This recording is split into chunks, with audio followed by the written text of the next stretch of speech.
आज के अखबार में खबर आई है कि गाजियाबाद के कौशांबी में क्रिश्चियन मिशनरीज कन्वर्जन करा रही थी। कल अखबार में आया था कि गाजियाबाद में एक मदरसे में धर्मांतरण हो रहा था। मैं बार बार कहता हूं, कॉन्वेंट स्कूल और मदरसा ये कन्वर्जन के अड्डे बन चुके हैं भारत में, और अखबार में यह खबर छपने से धर्मांतरण नहीं रुकेगा। गाजियाबाद उत्तर प्रदेश में आता, उत्तर प्रदेश में योगी आदित्यनाथ जी मुख्यमंत्री हैं, इसके बावजूद मिशनरीज की इतनी हिम्मत पड़ रही है कि गाजियाबाद में आके धर्मांतरण करा रहे हैं। मैं बार बार कहता हूं, डॉक्टर बहुत अच्छा हो, जब तक दवा अच्छी नहीं होगी बीमारी ठीक नहीं होगी। ड्राइवर बहुत अच्छा हो, जब तक गाड़ी अच्छी होगी नहीं अच्छी होगी यात्रा सुरक्षित नहीं होगी। मिस्त्री भले अच्छा हो, लेकिन जब तक सीमेंट बालू अच्छा नहीं होगा घर सुरक्षित नहीं होगा। सच्चाई यह है कि हम 9 राज्यों में खत्म हो चुके हैं, 200 जिलों में खत्म हो चुके हैं, 900 तहसीलों में खत्म हो चुके हैं, और उसका मूल कारण है धर्मांतरण, घुसपैठ और जनसंख्या विस्फोट। और ये धर्मांतरण, घुसपैठ और जनसंख्या विस्फोट ये मठ मंदिर बनाने से नहीं रुकेगा, भागवत कथा करने से, राम कथा करने से, देवी जागरण कराने से नहीं रुकेगा, ये अखबारों में खबर छपने से नहीं रुकेगा, ये मीडिया में डिबेट करने से नहीं रुकेगा, सोशल मीडिया में वीडियो शेयर करने से धर्मांतरण का या फोटो डालने से धर्मांतरण नहीं रुकेगा, नेताओं के भाषण से धर्मांतरण नहीं रुकेगा, अभिनेताओं के फिल्म बनाने से धर्मांतरण नहीं रुकेगा, लेखकों के लेख लिखने से धर्मांतरण नहीं रुकेगा, कवियों के कविता पाठ करने से धर्मांतरण नहीं रुकेगा। धर्मांतरण रुकेगा केवल और केवल कठोर कानून बनाने से, और कोई तरीका नहीं है। इसका सीधा सीधा उदाहरण देख लीजिए।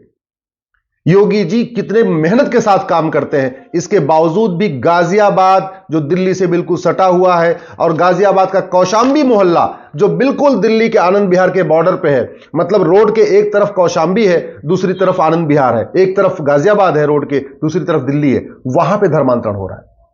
और अमेरिका की मिशनरी आई है, वो भी धर्मांतरण शामिल थी वहां पे। हम कैसा वीजा दे रहे हैं कि लोग वीजा लेके आते हैं और धर्मांतरण कराते हैं, क्योंकि उनको खौफ नहीं। हमने वीजा में कंडीशन नहीं डाली कि अगर आपने भारत में आके धर्मांतरण कराया तो आपको 50 साल की सजा होगी, हमने वीजा में डाला ही नहीं। तो लोग वीजा लेके आ रहे हैं, दिल्ली में भी धर्मांतरण करा रहे हैं, बस्तर में भी धर्मांतरण करा रहे हैं, उड़ीसा में भी जाके धर्मांतरण कराते हैं, और छत्तीसगढ़ में भी धर्मांतरण कराते हैं। धर्मांतरण हमारी राष्ट्र की सुरक्षा के लिए खतरा है। मुगलों के टाइम में धर्मांतरण हुआ, अंग्रेजों के टाइम में धर्मांतरण हुआ, आज भी धर्मांतरण हो रहा है। कांग्रेस के शासन में भी धर्मांतरण हो रहा था, सपा के शासन में भी धर्मांतरण हुआ, बसपा के शासन में धर्मांतरण हुआ, अब योगी जी मुख्यमंत्री तब भी धर्मांतरण हो रहा है। क्यों? क्योंकि हमने किसी कानून में नहीं लिखा कि धर्मांतरण राष्ट्र की सुरक्षा के लिए खतरा है। ये पुराना वाला इंडियन पिनल कोड है, इसमें भी कहीं नहीं लिखा गया धर्मांतरण राष्ट्र की सुरक्षा के लिए खतरा है। ये नया वाला भारतीय न्याय संहिता है, इसमें भी कहीं नहीं लिखा हुआ है धर्मांतरण राष्ट्र की सुरक्षा के लिए खतरा है। न पुराने वाले आईपीसी में धर्मांतरण के खिलाफ हमने चैप्टर डाला, न नई आईपीसी में धर्मांतरण पे कोई चैप्टर है। धार्मिक भावना आहत करना अपराध है, यह पुराने वाले आईपीसी में भी था। धार्मिक भावना आहत करना अपराध है, ये नई भारतीय न्याय संहिता में भी अपराध है, लेकिन धर्मांतरण अपराध नहीं। जरा सोचिए कितनी कि धार्मिक भावना आहत कर दिया तो अपराध, लेकिन किसी को कन्वर्ट कर दिया तो अपराध नहीं।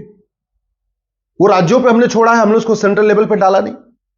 अरे धर्मांतरण हमारी राष्ट्र की एकता अखंडता के लिए खतरा है। जिन 9 राज्यों में हिंदू खत्म हो चुके हैं वहां क्या सिचुएशन आपको पता है। जिन 200 जिलों में हिंदू खत्म हो चुके हैं, डेमोग्राफी बदल चुकी है, वहां पे क्या सिचुएशन है। वहां देश की एकता अखंडता काम नहीं करती, संविधान काम नहीं करता, पुलिस काम नहीं कर पाती। जिन 900 तहसीलों की डेमोग्राफी बदली है, वहां एकता अखंडता खत्म हो चुकी है, वहां एकता काम नहीं कर रही, ना भाईचारा काम कर रहा है। इसके बावजूद धर्मांतरण कराने वाले और उनके मददगारों पे यूएपीए नहीं लगाया जाता। यूएपीए कानून है, लेकिन यूएपीए में कहीं लिखा ही नहीं है कि धर्मांतरण से देश की एकता अखंडता को खतरा है, इसलिए धर्मांतरण कराने वाले उनके मददगारों पे भी यूएपीए लगना चाहिए। कहीं लिखा ही नहीं कानून में। जब लिखा नहीं तो पुलिस लगाए कैसे। धर्मांतरण राष्ट्र के खिलाफ एक इनडायरेक्ट वॉर है। मुगल यहां आए थे केवल और केवल लोगों को कन्वर्ट करने के लिए, बिजनेस व्यापार करने नहीं आए थे। अंग्रेज यहां आए थे केवल और केवल लोगों को कन्वर्ट करने के लिए। ईस्ट इंडिया कंपनी आई थी बिजनेस करना, वो व्यापार तो एक बहाना था, मूल मकसद था भारत में लोगों को क्रिश्चियन बनाना। मुगल यहां आए थे व्यापार के बहाने, व्यापार एक बहाना था। मूल उद्देश्य था लोगों को इस्लाम में कन्वर्ट करना, और वो आज भी हो रहा है। इसके बावजूद हमने धर्मांतरण कराने वालों के खिलाफ हम वेजिंग वॉर की धारा नहीं लगाते। वेजिंग वॉर के लिए पुराने वाले इंडियन पिनल कोड में भी सेक्शन 121 था, नए वाले भारतीय न्याय संहिता में भी सेक्शन 147 है, लेकिन जहां वेजिंग वॉर लिखा हुआ है वहां हमने लिखा ही नहीं है कि धर्मांतरण कराना भी एक वेजिंग वॉर है। ये लिखा ही नहीं है। जब लिखा नहीं है तो पुलिस लगाए कैसे वेजिंग वॉर की धारा? हालांकि वेजिंग वॉर करने पे आजीवन कारावास, फांसी की सजा है, लेकिन वहां कहीं यह नहीं लिखा हुआ है कि conversion is a waging war. धर्मांतरण एक ऑर्गेनाइज क्राइम है, संगठित अपराध है, एक व्यक्ति नहीं करता। आप सोचिए ना, यहां धर्मांतरण हो रहा है तो इसमें भारत के लोग भी बैठे हुए हैं और एक अमेरिका का मिशनरी आया हुआ है। सोचिए, अमेरिका से चल के आया हुआ है गाजियाबाद में। एक ऑर्गेनाइज क्राइम होता है। कोई एक आदमी उसको अपना घर देता है, कोई आदमी उसको पैसा उपलब्ध कराता है, कोई आदमी लिटरेचर बांटता है, कोई आदमी धीरे धीरे बरगलाता है, फिर बाहर से आते हैं। एक ऑर्गेनाइज क्राइम है। 5 लोग, 6 लोग, 10 लोग इसमें शामिल होते हैं। इसके बावजूद धर्मांतरण एक संगठित अपराध है। यह हमने गैंगस्टर एक्ट जहां हमने बनाया तो है, लेकिन उसमें कहीं लिखा नहीं है कि धर्मांतरण एक संगठित अपराध है। महाराष्ट्र में मकोका है, गुजरात में गुजकोका है, लेकिन कानून में कहीं नहीं लिखा हुआ है कि धर्मांतरण भी एक संगठित अपराध माना जाएगा। अगर वो होता तो यूपी गवर्नमेंट गैंगस्टर एक्ट लगा देती धर्मांतरण कराने वालों के खिलाफ, महाराष्ट्र मकोका लगाती, गुजरात सरकार गुजकोका लगाती, लेकिन है ही नहीं है। इसी तरीके से धर्मांतरण की पूरी फंडिंग विदेशों से आ रही है, हवाला के जरिए भी आ रही है और एफसीआरए के जरिए भी आ रही है। ये 2010 वाला जो कानून है एफसीआरए, ये कांग्रेस ने बनाया ही था यहां के मिशनरियों को, माओवादियों को, नक्सलियों को, अलगाववादियों को फंडिंग कराने के लिए। लेकिन आज तक वो कानून खत्म नहीं हुआ। जब कानून खत्म नहीं हो रहा है तो विदेशी फंडिंग नहीं रुक रही, विदेशी फंडिंग नहीं रुकेगी तो धर्मांतरण नहीं रुकेगा। अल्टीमेटली पैसे के लिए सब लोग धर्मांतरण कराते। धर्मांतरण नशे के द्वारा कराया जा रहा है। स्कूल में, कॉलेज में, डिग्री कॉलेज में, यूनिवर्सिटीज में पूरा ड्रग स्मगलर ने अपना नेटवर्क फैला दिया है। पहले वो हम यंग जनरेशन को नशे में ढकेलते हैं, उनको एडिक्ट बनाते हैं, नशे का एडिक्ट। किसी को गांजे का एडिक्ट बना देंगे, किसी को शराब का एडिक्ट बना देंगे, किसी को किसी और नशे का, अफीम का एडिक्ट बनाएंगे, किसी को चरस का एडिक्ट बनाएंगे। और जैसे ही वो युवा नशेड़ी हो गया, उसके बाद उसको कन्वर्ट कराना बहुत आसान है। उसके लिए फिर नशेड़ी आदमी के लिए हिंदू बनना या क्रिश्चियन बनना कोई फर्क नहीं पड़ता, उसको तो नशा चाहिए। तो फ्री में नशा बांटा जा रहा है। क्यों? क्योंकि नशे के खिलाफ हमारे पास कठोर कानून नहीं है। नशा तस्करों की 100% प्रॉपर्टी जब्त करने, उनकी सिटीजनशिप खत्म करने, उनको आजीवन कारावास, फांसी देने के लिए हमारे पास कानून नहीं है। हवाला के जरिए फंडिंग आ रही है, लेकिन हवाला के खिलाफ हमारे पास कठोर कानून नहीं है।